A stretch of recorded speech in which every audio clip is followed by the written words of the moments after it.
Selain lambang keindahan, ternyata bunga juga merupakan simbol keromantisan.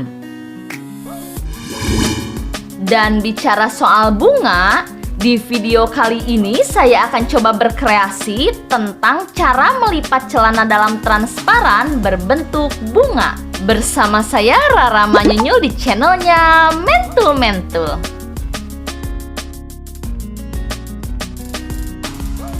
Dan untuk bahan yang digunakan hanya menggunakan karet saja. Dan tentunya celana dalam transparan koleksi saya sendiri.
Semoga videonya bermanfaat. Like videonya jika kamu suka, jangan lupa subscribe dan sampai jumpa di video selanjutnya.